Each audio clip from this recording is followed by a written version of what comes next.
आज का topic what really works in investing A data driven strategy. So before we begin, a quick disclaimer. Everything discussed in this episode is purely for educational purpose. The strategies, the parameters, the historical simulation shown here are not investment advice. So refer to your investment advisor.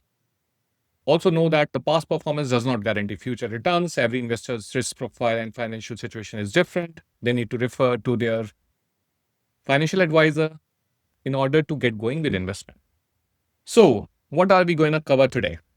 So, it's about building investment strategies from core attributes. That's what IntelliWealth does. And we are going to cover that in very much detail. So, नमस्कार दोस्तों, आज का episode normal investing video नहीं है. आज मैं आपको stock suggest नहीं करूंगा, टिप्स भी नहीं दूंगा और नेक्स्ट मल्टीबैगर भी गेस नहीं करूंगा. तो हम क्या करेंगे? आज हम स्ट्रैटेजीज की बात करेंगे. Real strategies, real parameters, real back test, 1 साल, 3 साल, 5 साल के डेटा के साथ. और सबसे इंपॉर्टेंट, हम सिर्फ ये नहीं देखेंगे कि क्या चला, हम ये भी देखेंगे क्या नहीं चला और क्यों. अगर आप इस एपिसोड के एंड तक बने रहे तो आप स्टॉक से ज्यादा एक चीज सीख कर जाएंगे, strategy thinking. So we should start. Now how do you जज एनी स्ट्रैटेजी? इन्वेस्टिंग में सबसे कॉमन गलती क्या होती है? सिर्फ CAGR देखते हैं. भाई ड्रॉडाउन भी तो देखना है. जब भी कोई स्ट्रैटेजी देखें, 5 सवाल जरूर पूछें. कौन से? ये स्ट्रैटेजी कितने टाइम के लिए टेस्ट हुई है, रीबैलेंसिंग कितनी बार हुआ है, टर्नओवर कितना है, ड्रॉडाउन कैसा है और मार्केट रिजीम क्या था जब ये स्ट्रैटेजी का बैक टेस्ट हुआ. आज हम हर स्ट्रैटेजी को इसी फ्रेमवर्क से जज करेंगे. सो सबसे पहली strategy, that's pure wealth platform पे, और उसको कर देंगे फुल स्क्रीन.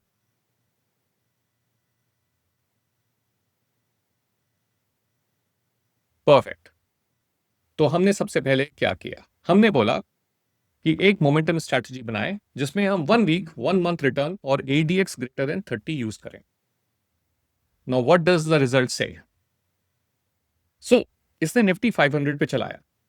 पहले समझते कि मोमेंटम है क्या एक्चुअली, राइट? सो मोमेंटम का सिंपल लॉजिक क्या है कि जो ऊपर जा रहा है वो थोड़ा और ऊपर जा सकता है.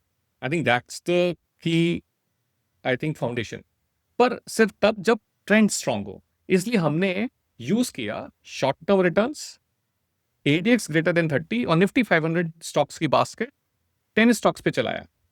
रियलिटी चेक क्या मिला हमें कि 1 साल रिटर्न्स आए बहुत ही moderate, which is 5.8% over a 10 stock. लेकिन इसकी रीबैलेंस फ्रीक्वेंसी क्या थी? रीबैलेंस फ्रीक्वेंसी इसकी थी हमारी quarterly, which probably doesn't make sense in A momentum strategy. तो हमने क्या किया? हमने चलाया इसको ओवर ए 1 मंथ रिटर्न को हमने 5% कर दिया और फिर हमने मोमेंटम स्ट्रैटेजी दोबारा से क्रिएट की और उसको जब सिमुलेट किया तो हमें रिटर्न मिला 8.5% का, which is very decent. Now इसके बाद हमें ये देखना था कि भाई ये तो क्वार्टरली रीबैलेंसिंग है, can we run it with fortnightly rebalancing? That is where momentum comes into play. So momentum को प्रिडिक्ट करना बहुत मुश्किल है, उसके अराउंड रूल बिल्ड करना बहुत ही एक्चुअली डिफिकल्ट है. सो हम लोग क्या करेंगे? सो बेसिकली हमने इसको फिर चलाया फोर्टनाइटली रीबैलेंस के साथ. उसमें आया negative return in the last 1 year. लेकिन हम सिर्फ 1 ईयर का डेटा के हिसाब से, इससे ये जरूर पता चलता है कि लास्ट 1 ईयर में मोमेंटम नहीं रहा है. एंड इसके बाद हम नेक्स्ट फेज में जब मूव करते हैं तो हम कहते हैं कि क्या आप इसको चला सकते हैं for a period of more than, resimulate किया हमने flattish return and then we ran it for a larger duration which is like 3 years. 3 years देखा तो भी नेगेटिव रिटर्न, यानी लास्ट 3 साल में मोमेंटम एक्चुअली रहा ही नहीं है market, and that becomes very visible. इसके बाद हमने चलाया, क्योंकि अगर आप देखोगे जितने स्टॉक्स में रिटर्न उतने ही stocks probably gave a negative return in the momentum play. तो व्हेन यू एंटर्ड, फिर हमने 5 साल चलाया तो हमें पॉजिटिव रिटर्न दिखा 10% का। व्हाट दैट मीन्स इज, अब इसको अगर हम क्वार्टर ऑन क्वार्टर या मंथ ऑन मंथ रिटर्न की फॉर्म में देखेंगे तो लास्ट 5 साल में, शुरू के 2 साल में मोमेंटम था, लेकिन लास्ट 3 ईयर्स में मोमेंटम बिल्कुल भी नहीं रहा है, and that is quite visible. तो हमारा मोमेंटम स्ट्रैटेजी का ये पता चल गया कि हाँ, लॉन्ग टर्म में we made money because there were few stocks which gave good returns. हमने फिर फाइनली इसको सेव किया और इसको हमने क्या किया, चलाया for a period of 5 years का। हमने ये देखने की कोशिश की कि कितना 10% का CAGR निकल के आया, विच इज़ वेरी गुड, और कौन कौन से स्टॉक्स पिक हुए, कौन कौन से स्टॉक किन किन ने रिटर्न अच्छा दिया और किस किस ने रिटर्न नहीं दिया। So this comes out pretty evident in the 5 year strategy. हमने मंथ ऑन मंथ परफॉर्मेंस भी देखने की कोशिश की, तो हमें ये भी पता चल गया कि first 2 years were the golden period for momentum investing, but thereafter अगर आप 24, 25, 26 देखोगे तो बहुत ही मॉडरेट रिटर्न है, एंड देन 25 फिर भी ठीक था, but probably 24 had a very negative return. So our conclusion on momentum is, देखिए आपको सारा पॉजिटिव रिटर्न पहले 1 साल 2 साल में दिखेगा, उसके बाद नेगेटिव पॉजिटिव चल रहा है। तो this is the conclusion around momentum strategy. So अब हम किस पे मूव करेंगे? अब हम मूव करेंगे अपनी नेक्स्ट स्ट्रैटेजी की तरफ, जिसका नाम है total technical. Now what technical और सिग्नल क्वालिटी, या हम मोमेंटम से थोड़ा सा स्मार्टर बनाने की कोशिश करते हैं। इसमें हम ADX, स्टोकेस्टिक और सिग्नल क्वालिटी यूज करते हैं। इससे थोड़ी बेटर कंसिस्टेंसी आनी चाहिए, लोअर नॉइज होना चाहिए और कंट्रोल ड्रॉडाउन होना चाहिए, because momentum plus filters is equal to momentum with brakes. So हम इसको टेस्ट करेंगे। सो इसमें हम लोग क्या देखेंगे कि हमने पहले जब हमने ADX मंथली रिटर्न और स्टोकेस्टिक पे चलाया तो हमें 12.5% का रिटर्न आया, 12.5% return in the last 1 year. And if you look at the stocks which were picked up, quite we have seen really good performers like Bajaj Finance and SBI, which has given really good return. तो वो पूरे strategy को बचा के ले गया। Again अगर आप इसको थोड़ा और डिटेल में जाएंगे तो ये पैरामीटर्स क्या क्या यूज किया है एकदम डिटेल में आपको मिल जाता है। फिर हमने इसको 3 साल के लिए चलाया, and we were surprised to get a 17.5% return over a period of, this is a CAGR, so it's a 62% return over 3-year period. अब इसमें PFC आ गया, अशोक लीलैंड आ गया, जिंदल स्टील आ गया, and we can easily see that there are lot of very good performers in the strategy in the last 3 years. फिर हमने चलाया इसको 5 साल के लिए। 5 साल में इस रिटर्न और बेटर हो गया 20%। सो आपको समझ में आ रहा है कि technicals were working pretty well in the first 2-3 years, in the last 5 years, and then over the last 2-3 years it hasn't worked, and momentum खासकर नहीं काम किया। बट अगर आपने ओवरऑल टेक्निकल्स पे काम किया होता, यानी ओवरसोल्ड स्टॉक्स को लिया होता, ओवरबॉट स्टॉक्स को बेच दिया होता, तो आप मोमेंटम के रिवर्स काम कर रहे थे। You are working on the stochastic, and that's what worked in the last 2 to 3 years।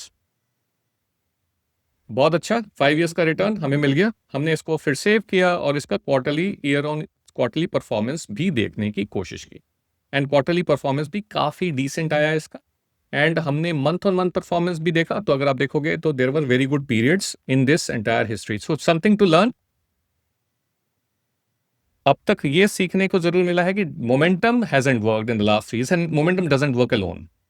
What we need to combine it with parameters like technical quality, and use a stochastic where overbought, oversold indicators are there, and we sell it early even before momentum में क्या होता है, we buy high। अब हम move करेंगे अपनी तीसरी strategy की तरफ, जिसका नाम है, क्या नाम है इसका? इसका नाम है, हम बनाएंगे एक स्ट्रैटेजी जिसका है defensive strategy. Now defensive means low volatility plus quality. ना सबसे पहले हम बात डिफेंसिव की क्यों करते हैं?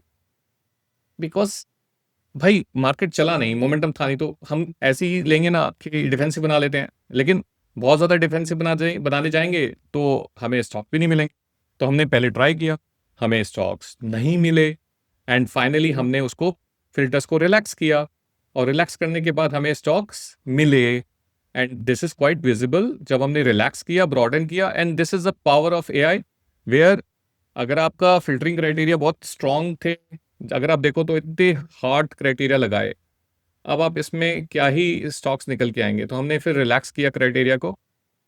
नो क्राइटेरिया क्या यूज़ किया था? Price to earning ratio less than 20, price to book value less than 2, stock valuation greater than 0.5। Relax किया, फिर भी कोई स्टॉक नहीं मिला, तो हमने क्या किया, एक पैरामीटर ही ड्रॉप कर दिया, स्टॉक वैल्यूएशन रेशियो को ड्रॉप ही कर दिया, हम प्राइस टू अर्निंग रेशियो और प्राइस टू बुक वैल्यू पे ही रहे। फिर हमें 11% का CAGR मिला, that means some decent stocks were picked up. अगर आप देखो तो 7 स्टॉक्स ही आए, जबकि हम 10 ढूंढने गए थे। तो कायदे से तो हमें और रिलैक्स करना चाहिए, एंड हमने फिर से और रिलैक्स भी किया, प्राइस टू अर्निंग रेशियो को लेस देन 30 कर दिया। तो इसके बाद हमें कितने 28% का रिटर्न मिला और 19 स्टॉक्स पिक हुए। That means now we have reached a stage where a defensive strategy is working, लेकिन हमने प्राइस टू अर्निंग रेशियो को काफी रिलैक्स कर दिया। सो हमें 5 साल, अब हम इसका रिटर्न देखेंगे। 1 साल का 28%, वेरी गुड रिटर्न। 3 years का 37%, इवन बेटर। एंड 5 years का रिटर्न आया 25% CAGR। Awesome. So strong CAGR, very shallow drawdown. अब ड्रॉडाउन का जरूर हम देखेंगे, वो हमें मंथ ऑन मंथ परफॉर्मेंस से या क्वार्टर एंड क्वार्टर परफॉर्मेंस के डेटा से दिख जाता है। तो हम स्ट्रैटेजी को सेव करते हैं, और स्ट्रैटेजी को सेव करने के बाद हम उसको बोलते हैं can you show the quarter on quarter performance. तो वो क्वार्टर ऑन क्वार्टर जब परफॉर्मेंस दिखाता है तो आपको ये पता चल जाता है कौन से क्वार्टर में स्ट्रैटेजी चली थी और कौन से क्वार्टर में ड्रॉडाउन आया था। तो अगर आप इसका मैक्सिमम ड्रॉडाउन देखोगे तो -15% दिख रहा है यहाँ पे, और थोड़ा जाएंगे तो -15%। तो अगर आप देखो तो इस स्ट्रैटेजी का ड्रॉडाउन 15% से ज्यादा गया नहीं है on A quarterly basis. Very good data. I think we can also see the consistency, and it has done well in the last 1 year, which is certainly really good. So it's a pure value pick, pure value quality हो गया हमारा। और इसके बाद हम move करेंगे next phase पे। तो मेजर क्वार्टर्स पॉजिटिव थे। लेसन्स क्या है, डिफेंस का मतलब स्लो ग्रोथ नहीं है, डिफेंस का मतलब होता है सर्वाइव एंड कंपाउंड। मोमेंटम नहीं देखा हमने, सिर्फ क्वालिटी देखा। अब हम प्योर वैल्यू स्ट्रैटेजी की तरफ जा सकते हैं ना। प्योर वैल्यू स्ट्रैटेजी का मतलब है क्लासिक वैल्यू फिल्टर्स काम नहीं आए बेसिकली, राइट। हमने एडजस्टेड वैल्यू फिल्टर्स यूज किया, यानी हाई रिटर्न तभी मिलेगा जब हम थोड़ा सा पैरामीटर्स को ट्विक करेंगे। बिकॉज कोई ऐसे हार्ड फास्ट रूल्स होते नहीं है कि ये पैरामीटर यूज करो तो रिटर्न आ जाएगा। You have to just play around with it, and that's why this tool is there where you can play around with it and get to a stage where you are able to create your optimal start. So अब हमने क्या किया, अब हम उसमें move करेंगे, थोड़ा सा देखते हैं कि कहाँ जा रहे हैं। हमने एक वैल्यू स्ट्रैटेजी क्रिएट करने की कोशिश की, और हमें क्या मिला, हमने पैरामीटर यूज किए ROE greater than 15, current ratio greater than 2, total debt to equity less than 0.5। Negative return actually देखें तो कुछ खास हमें मिला नहीं, तो हमने टोटल डेट टू इक्विटी को लेस देन 1 कर दिया, बिकॉज बहुत हार्ड फास्ट रूल था around total debt to equity less than 0.5। ये उसने सजेस्ट किया था, and this is where our learning will come into play. Now 11% return make sense over a period of 1 year। फिर हमने इसको चलाया 5 years के लिए, तो 5 years में हमें क्या पता चला कि इसने दिया रिटर्न करीब करीब 10% का। सो अगर प्योर वैल्यू भी चलाई होती है आपने तो आपको 8-9% return over a period of 5 years मिला होता। आप इसमें ये भी देखेंगे कि लॉट ऑफ ट्रांजेक्शन्स नहीं है, यानी जिसमें वैल्यू है वो वैल्यू रहती है, मतलब ये कि उसमें ज़्यादा चर्निंग नहीं होती। आपने देखा होगा मोमेंटम में, टोटल टेक्निकल वाले में चर्निंग होती है रेगुलरली, बिकॉज वो, लेकिन fundamentals don't change that often. वो quarter and quarter result, year on year result पे इंपैक्ट आता है। अब इसके बाद हम क्या करेंगे, हमने इसका जरूर देखेंगे कि इसका फाइनली प्योर क्वालिटी का ड्रॉडाउन कितना आया। एंड हम इसका ड्रॉडाउन अगर देखें तो 10% तक गया है। अच्छे रिटर्न वाले मंथ भी हैं, लेकिन बहुत नेगेटिव वाले भी मंथ हैं। Last 2 quarters also has not been good. So 12% के आसपास का ड्रॉडाउन है मैक्सिमम इसका प्योर क्वालिटी का। So this is visible in these graphs as well. अब इसके बाद आ जाते हैं, हम क्रिएट करते हैं एक pure growth strategy.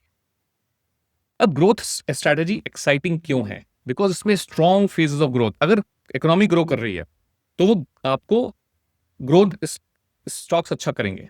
Growth expectation का गेम है, और एक्सपेक्टेशन स्टेबल नहीं रहते, चेंज होते रहते हैं।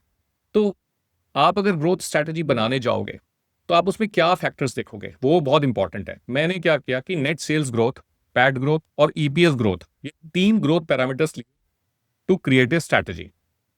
इस स्ट्रैटेजी का रिटर्न आ गया 25%। Now this is very high for a growth strategy in the last 1 year। आप ये देखेंगे कि मैंने फिर इसको 5 years के लिए चलाया, और उसमें मेरा रिटर्न CAGR 11.23% पहुंच गया। दैट मीन्स ग्रोथ ने लॉन्ग टर्म में रिटर्न नहीं दिया है, but probably the last 1 year it has given good return. हम इसका अगर हम इसको सेव करके मंथ ऑन मंथ परफॉर्मेंस या क्वार्टर ऑन क्वार्टर परफॉर्मेंस देखेंगे तो हमें ड्रॉ डाउन भी पता चलेगा। तो आपको ये दिखेगा कि अगर आप देखो ये क्वार्टर ऑन क्वार्टर है, इसका ड्रॉ डाउन ज़्यादा नहीं है, draw down is very respectable, so we keep it at that, but return भी नहीं है। So I think that is the also a play where आपको रिटर्न के लिए you get the volatility in, and volatility is depicted by the draw downs. तो हम अपनी next strategy की तरफ मूव करते हैं, हमें बहुत सारी चीजें कवर करनी है तो थोड़ा फास्ट जा रहे हैं हम। ग्रोथ एट रीजनेबल वैल्यूएशन की तरफ मूव करते हैं। अब ग्रोथ एट रीजनेबल वैल्यूएशन है क्या? सो ग्रोथ का अपसाइड, वैल्यू का डिसिप्लिन, हम दोनों को कैप्चर करने की कोशिश करते हैं। इसमें बैलेंस रिटर्न आता है, better consistency, but let's look at the results first. तो मैंने एक गार्क स्ट्रैटेजी बनाने की कोशिश की, किस पे बेसिस पे? ROE, price to earning ratio और earning per share growth. Return आया 31% in last 1 year, very good returns. हमने पैरामीटर देखे तो उसने लगाया return on equity greater than 15%, price to earning less than 20, earning per share growth of 10%। चलाया और देखो 5 ईयर्स के लिए चलाया, रिटर्न आया 23%, एक्सेप्शनल, एक्सेप्शनल रिटर्न्स, राइट? और इस तरह की strategy he is what probably works in the long run. और इसमें कंसिस्टेंसी भी आपको देखी, लास्ट 1 ईयर में भी रिटर्न दिया, लास्ट 5 ईयर्स में भी रिटर्न दिया, around the same number, and it works, right? And that is what the learning from all of this is कि यार सिर्फ अगर प्योर मोमेंटम बनाने जाओगे, प्योर वैल्यू बनाओगे, you are not gonna get returns. It is about multi factor strategies. अभी हमने गार्क वाली की जिसमें ग्रोथ एट रीजनेबल प्राइस किया, एक होती है प्योर मल्टी फैक्टर स्ट्रैटेजी, हमें वो भी देखनी चाहिए। अब उसमें कौन से फैक्टर ले रहे हो पे डिपेंड करेगा कि रिटर्न कैसा निकल के आ रहा है। And I am just quickly screaming through this, इसमें भी देखोगे रिटर्न बहुत अच्छा अच्छा आया है, ड्रॉ डाउन भी काफी रीजनेबल रहा है। I think this strategy certainly stands out in our today's discussion. बहुत ही कम क्वार्टर्स रहे हैं जिसमें इसका नेगेटिव रिटर्न रहा है। So growth at reasonable valuation stands out till what we have done till now, right? I think dividend income एक strategy है जिसको हम लोग जरूर देखना चाहिए। It is for people who want recurring incomes from their investment, probably somebody जो retire हो चुका है और उसका बहुत सारा कॉर्पस पड़ा है and he wants to deployed, so dividend paying stocks आप लेना चाहोगे, and at the same time बहुत कैपिटल एप्रिसिएशन एक्सपेक्ट करोगे, but at least some recurring income. तो हमने yield greater than 2%, interest cover greater than 2, and total debt to equity less than 1। तो quality भी देख लिया और देखा कि रिटर्न क्या आता है, flattish return, that means you got the dividend, just the dividend. और अगर मैंने इसको 5 साल के लिए चलाया तो इसने डिसेंट 10% का CAGR दिया है over a period of 5 years. So something to learn from dividend strategy is that कि अगर रिकरिंग इनकम चाहिए तो 10% के रिटर्न से खुश रहिए, and that is what you would get in the long run. फिर हमने इसका ड्रॉ डाउन भी जरूर देखने की कोशिश की, और ड्रॉ डाउन देखने में ये पता चला कि इसमें 7-8% का ड्रॉ डाउन मैक्सिमम आता है, 7%, 7.5%, and that is also quite reasonable for equity investment. अगर आप देखोगे तो ये 7% का क्वार्टर ऑन क्वार्टर कुछ है, but it's a very decent for. फिर हमने फाइनली क्या ट्राई किया? हमने ट्राई किया कि हम क्या मोमेंटम स्ट्रैटेजी बना सकते हैं, sorry multi factor strategy is that's our last strategy which we wanted to talk about. So I think we have talked about defensive strategy. हम बात करेंगे मोमेंटम। आई थिंक अगर हम इसका देखें मल्टी फैक्टर स्ट्रैटेजी, सो हर प्योर स्ट्रैटेजी की एक weakness जरूर होती है, तो हमें देखना चाहिए कि वो कब चलेगा कब नहीं चलेगा। मल्टी फैक्टर उन सबको कंबाइन कर देता है। सो मोमेंटम टाइमिंग देखता है, वैल्यू प्राइस देखता है, क्वालिटी सर्वाइवल देखता है। अब इसका 5 ईयर रिटर्न देखेंगे तो बहुत ही कंसिस्टेंट आएगा, and 36% return is what we get. Running over 5 years give us a 27-28% CAGR। तो अगर हमने जितनी स्ट्रैटेजीज आज की हैं, अगर आप देखोगे this one stands out in all ways. हमने इसमें कंबाइन क्या क्या किया है अगर आप देखोगे तो momentum, 3 months momentum, value price to earning less than 20, value price to book value less than 3, and quality where return on equity is greater than 15%। Now ये बहुत ही अच्छा आउटकम है। क्या लेसन्स हमने सीखे? अल्फा एक फैक्टर से नहीं आता, अल्फा आता है कम गलतियां करने से। तो गलतियां हम कब कम करते हैं? जब हम मल्टी फैक्टर स्ट्रैटेजी बनाते हैं, हम कंबाइन करते हैं, हम प्योर वैल्यू, प्योर मोमेंटम की तरफ नहीं जाते हैं। अगर आप सिर्फ 4 चीजें याद रखें, short term back test misleading होता है, रीबैलेंसिंग फ्रीक्वेंसी बहुत इंपॉर्टेंट है, कहीं पे काम करेगी, आपको मोमेंटम में शॉर्ट रीबैलेंस फ्रीक्वेंसी लेनी पड़ेगी, आपको जो इस तरह के मल्टी फैक्टर मॉडल्स हैं उसमें भी मंथली या क्वार्टरली लेनी पड़ेगी। वैल्यू में अगर निकालना है आपको रिटर्न, तो quarterly rebalancing I think very important. Pure strategies phases में चलती है, ये भी हमने सीख लिया, और ब्लेंडेड स्ट्रैटेजीज साइकिल्स जीत जाती है। सो बेस्ट इन्वेस्टर्स स्टॉक्स नहीं पूछते, बेस्ट इन्वेस्टर्स पूछते हैं अगर मैं गलत हो जाऊं तो कौन सी स्ट्रैटेजी मुझे जिंदा रखेगी। इसी सोच से हमने इंटेलीवेल्थ बनाया है, ताकि आप गेस नहीं, टेस्ट करें। अगर एपिसोड वैल्यूएबल लगा, कमेंट करके बताइए कौन सी स्ट्रैटेजी ने आपको सरप्राइज किया, वो भी जरूर बताइए। एंड अगले एपिसोड में मिलते हैं, जिसमें हम और डिटेल में जा सकते हैं, depending upon what you want to see. So the takeaways, invest like a architect, not like a gambler. Thanks a lot for joining today. It was really nice to have you here. And I keep producing some good results. So keep subscribing, liking. Thank you.